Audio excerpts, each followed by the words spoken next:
श्री गणेशाय नमः। कैसे हो आप सभी? आई होप आप सब अच्छे होंगे, स्वस्थ होंगे, मस्त होंगे।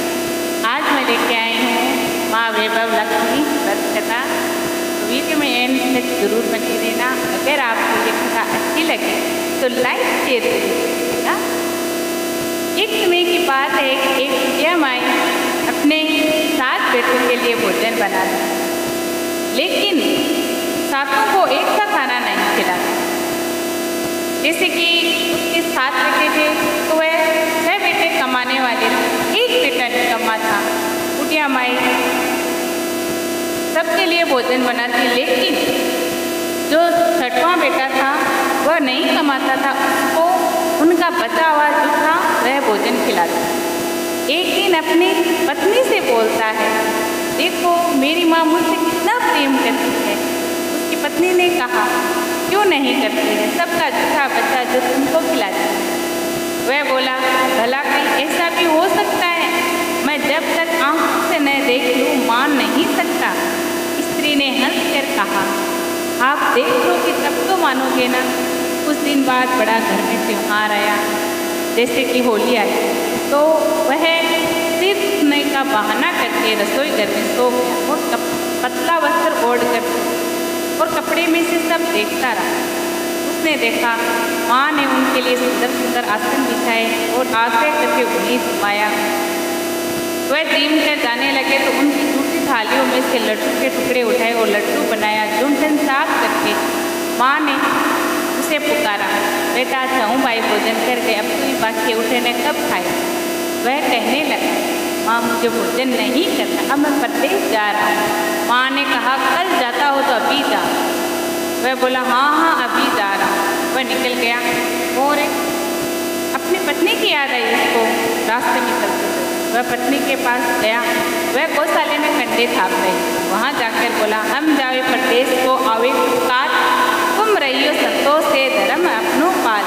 वह बोली, जाओ पिया हमरो सोच घटाए, राम भरोसे हम रहे ईश्वर तुम्हें सहाय। देव निशानी आपने देखो धरो मैं तीर, सुती हमरी मत विसारियो रखियो मन। तो वो बोली, मेरे पास क्या है, ये गोबर बुरा हाथ है, कहकर गोबर के हाथ की थाप मार। उसने अंगूठी दे दी पत्नी। तो वह निकल गए। चलते चलते दूर देश में एक दुकान पर जाकर कहने लगा, साहूकार का बेटा कि मुझे नौकरी पर रख लो। वह सेठ को नौकरी की जरूरत थी, बोला रहता। उसने पूछा, तनख्वाह क्या था? सेठ ने कहा, काम देखकर दाम। वह नौकरी करने लगा। अब क्या होता है ध्यान से सुनना। वह 6 महीनों में ही नामी सेठ बन गया और उसके 7-8 नौकर थे, सब उसकी होशियारी देखकर चक्कर खाने। अब तो वह 12 वर्षों में तो नामी सेठ ही बन गया। अब देखो बहू पर क्या पड़ी। सास ससुर से बड़ा दुख देने लगे। सारी गृहस्थी का काम कराते, लकड़ी लाने जंगल भेजते, आटे की बस्ती पुस्ती से रोटी बनाकर उसे देते और फूटे नारियल के नारियली में पानी डालकर इसी प्रकार वह बेचारे दिन गुजारने लगे। एक दिन क्या होता है, बहुत सी स्त्रियां संतोषी माता का व्रत करती दिखाई देती। उसने वहाँ खड़े होकर कथा सुनी और पूछा, बहन ये तुम क्या कहते, इसको करने से क्या होता है? तब एक स्त्री बोली, बहन सुनो, ये संतोषी माता का व्रत है, इसको करने से घर की दरिद्रता दूर होती है, घर में लक्ष्मी आती है, मन की चिंताएं दूर होती है, घर में खुशहालियाँ आती है, निपुत्र को पुत्र मिलता है, कुंवारी कन्याओं को श्रेष्ठ वर मिलता है और राजद्वारी मुकुट में की जीत हो जावे और तुम बाहर गया हो तो सीखे आओ। उसने एक संकल्प कर लिया कि मैं भी संतोषी माता का व्रत करूँगी। तो वह चलते चलते क्या करते, उन्हीं लकड़ियों को बेचकर व्रत की तैयारी करनी शुरू कर देती। और उसने व्रत की तैयारी की और गुड़ चना लिया और माता का उसने व्रत किया और वह जाकर माँ के चरणों में रोने लगी, माँ मैं बहुत दीन हूँ, दुखी हूँ, मेरा दुख दूर करो। माँ को दया आई। एक शुक्रार उसने किया ना, उसी दिन उसके पति का पत्र आया और दूसरे दिन उसका भेजा हुआ, दूसरे शुक्रार उसका भेजा हुआ पैसे आ गए। अब सेठ जेठानी मनमाने खोटे वचन कहने लगे कि अब तो उसके पास पत्र आने लगे, रुपये आने लगे, अब तो इसकी खातिरदारी बढ़ जाएगी तो बेचारी सरलता से कहती। कागज रुपया तो हम सब के लिए अच्छा, ऐसा कहकर आंख में आंसू भरकर संतोषी माता के मंदिर में जा रोने लगी। माँ, मैंने तुमसे कैसे कब मांगा था, मुझे तो अपने सुहाग से कहा, बस अपने पति के दर्शन और सेवा मांग। वह ऐसा कहकर माँ के चरणों में रोने लगी। माँ ने कहा, जा बेटी, तेरा पति आवेगा, वह खुशी से बावली हो घर में जा काम करने लगी। अब क्या होता है, काम करने लगी, इतने में ही क्या होता है कि माँ ने सोचा कि इसका पति तो इस स्वप्न में भी याद नहीं करता, मुझे याद दिलाने के लिए जाना पड़ेगा। तब माँ उसके पति के पास जाकर बोलती है, साहूकार के बेटे सो रहा है या जाग रहा है? वह बोला, माँ सोता भी नहीं हूँ, जागता भी नहीं हूँ, बीच में ही हूँ, कहो क्या आ गया है। फिर क्या होता है कि वह माँ से बातें करता है। माँ कहती है, तेरी घरवाली घोर पे सुखा रही है, इसको ले। वह बोला, हाँ माता जी, परंतु जाऊँ कैसे, प्रदेश की बात है, लेन देन का कोई हिसाब नहीं, कोई रास्ता नहीं, कैसे जाऊँ। फिर उसने ऐसा कहा, माँ ने कहा, तुम ऐसा करना, सवेरे ही नहा धोकर घी का दीपक जलाकर दंडवत करके दुकान पर जा बेच, तेरा लेन देन का सीख जाएगा, जमा का माल बिक जाएगा। वह प्रातः उठकर ऐसा ही किया। वह सवेरे ही नहा धोकर घी का दीपक जलाकर दुकान पर जा बेच और क्या देखता है, देने वाले रुपये लाने लगे, लेने वाले हिसाब लेने लगे, कोठे में भरे सामान खरीदार नगद दाम दे सौदा करने लगे। शाम तक धन का ढेर हो गया। ऐसा चमत्कार देखकर वह घर के लिए नए कपड़े खरीद कर गाँव के लिए रवाना हुआ। कुछ ही देर में क्या होता है, देखो, कुछ ही देर में वह गांव के लिए रवाना हो जाता है और वह उसकी पत्नी रोज की तरह ही माता के मंदिर में आती है, लकड़ियों का गड्ढा रखकर माता के चरणों में प्रणाम करके फिर गिर जाती है। तो धूल उड़ रही थी वहाँ पर मंदिर के पास। तो वह पूछती है, माँ ये आज धूल कैसे उड़ रही है?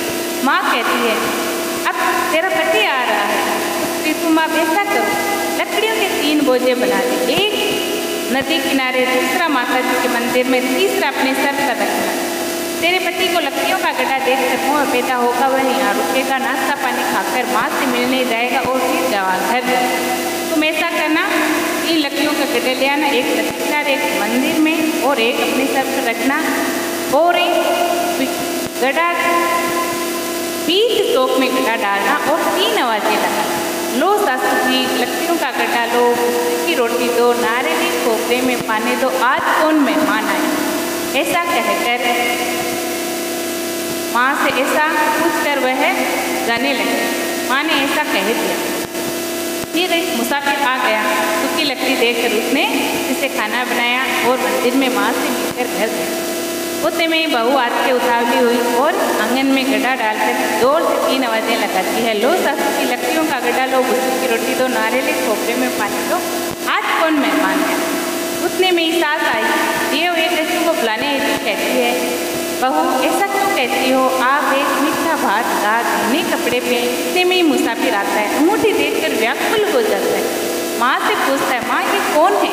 माँ कहती है, आज से 12 वर्ष हो गए, जानवरों की तरह बाहर भटकती है, 4 समय आकर खा जाती है, घर का कुछ काम करती नहीं। ऐसी सास। फिर वह कहती है ऐसे सास, फिर वह अंगूठी देखकर व्याकुल हो जाता है और माँ से कहता है, माँ मैंने इसे भी देखा है, तुम्हें भी देखा है। ऐसा कहकर कहता है, हमें दूसरे घर की चाबी दो, हम उसमें रहें। तो उसने चाबी पटक दी। क्या बेटा, तेरी मर्जी। तो वह निकला और उसके मंदिर में जाकर वहाँ पर कमरा खोला और सामान जमाया। वहाँ रात के ठाट बाट बन गया। अब बहू बेचारी भोगने लगी। तो इसको पड़ोसियों को सुख अच्छा लगता है कि एक पड़ोसी नहीं लगता, वैसे ही बात है। क्या होता है, अब वह सुख भोगने लगे। तो वह क्या कहती है, माँ का मुझे उद्यापन करना है। पति ने कहा कर। जेठ जेठानी को उसका सुख बर्दाश्त नहीं हुआ और लड़कों को पहले ही खटाई मांगने को सिखा दिया, क्योंकि संतोषी माता के व्रत में खटाई नहीं होती है ना। तो वह लड़कों को पहले ही खटाई मांगने को सिखाया कि देखो रे सब लोग खटाई मांगना, जिससे क्या उसका उद्यापन पूरा नहीं। लड़के जीमने आए, खीर और पेट भरकर भोजन किया। परंतु बात याद आते ही कहने लगे हमें खटाई खाने को दो, खीर खाना हमें नहीं भाता, जी बिगड़ता है। होली बहू को जानती नहीं थी, बोली खटाई किसी को न दी जाओ, ये तो संतोषी माता का प्रसाद है कहकर लड़के बोले पैसे लाओ। होली बहू को जानती नहीं थी, उन्हें फूल से पैसे दे दिए और लड़कों ने उन्हीं फूल से इमली खरीद कर खा ली। और माता ने बहू पर कोप किया। राजा के पति को पकड़ कर ले और जेठ जेठा ने मनमाने खोटे वचन कहने लगे, लूट लूट कर धन लाया था, तब मालूम पड़ जाए। बहू से ये सहन नहीं, रोती हुई माता जी के मंदिर में गई और माता के चरणों में रोने लगी। माँ ये क्या किया, हंसाकर अब क्यों रुलाने लगी। माँ कहती है तूने मेरा व्रत भंग किया है, इतनी जल्दी से बातें भुला दी। वह बोली माँ भूली तो नहीं, न कुछ अपराध किया है, मुझे तो लड़कों ने भूल में डाल दिया और मैंने भूल से उन्हें पैसे दे दिए। माँ मुझे माफ़ कर दो, मैं किससे आपको उद्यापन करूँ। माँ ने कहा ठीक है। अब वह बोलती माँ वे कैसे आएंगे। माँ कहती है तेरा पति तुझे रास्ते में आता मिलेगा।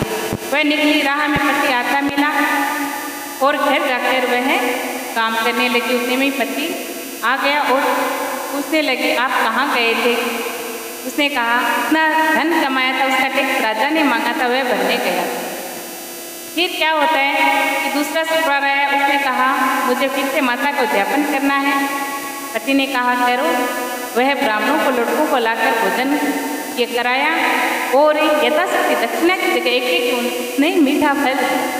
इससे माता प्रसन्न होकर तो 9वें मास में एक सुंदर पुत्र दिया। वह पुत्र को लेकर प्रतिदिन माता के मंदिर में जाने लगी। अब माँ ने सोचा रोज आती है, आज क्यों ना मैं इसके घर चलूँ। फिर क्या होता है, वह रोज की तरह माता का पूजन करती है और घर को साफ सुथरा रखते। उतने में ही माँ ने भयानक रूप बनाया। गुड़ तने से सना हुआ मुख पर मक्खियाँ भिन भिना रही, दहरी में पाँव रख के उसकी सांस खिलाई। देखो रे कोई चुड़ैल लाइन चली आ रही है, लड़के से भगाओ नहीं तो किसी को खा जाए। लड़के चिल्लाकर खिड़की बंद करने लगे। रोशनदान में से बहू एक सब कुछ देख रही थी। उतने में ही क्या होता है, वह दूध पिलाती है अपने बच्चे को और सास वहीं होती है। वह चिल्लाकर बोलती है मेरी माता जी आज मेरे घर आ रही है। ऐसा कहकर वह बच्चे को पटकती है दूध पिलाने।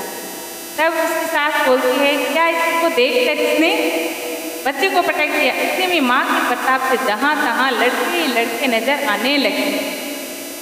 वह बोलती है माँ मैं जिसका व्रत करती हूँ वह संतोषी माता है। ऐसा कहकर झट से सारे घर के किवाड़ खोल देते हैं सब और माँ के चरणों में रोने लगते हैं। हे माँ हम मूर्ख हैं, ज्ञानी हैं, पापी हैं, तुम्हारे व्रत की विधि हम नहीं जानते। तुम्हारा व्रत भंग करके हमने बहुत बड़ा अपराध किया है। जगत माता हमारा अपराध क्षमा करो। माँ मुझे माफ़ कर दो।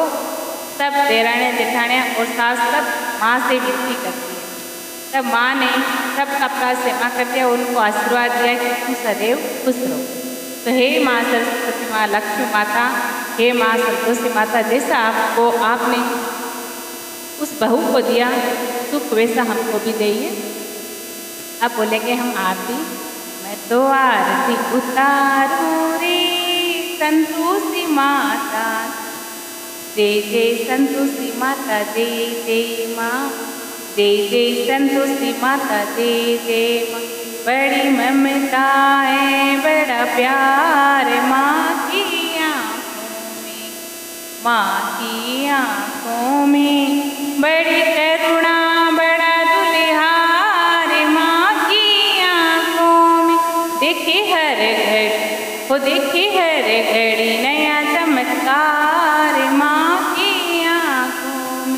दीप धरो धूप धरो प्रेम सहित भक्ति करूँ जीवन सुधारूं रे, ओ प्यारा प्यारा जीवन सुधारूं रे। मैं तो आरती उतारूं रे संतोषी माता की, जय जय संतोषी माता, जय जय माँ, जय जय संतोषी माता, जय जय माँ। मैं तो आरती उतारूं रे संतोषी माता की। अगर आपको ये कथा और आरती अच्छी लगे तो लाइक शेयर कीजिएगा।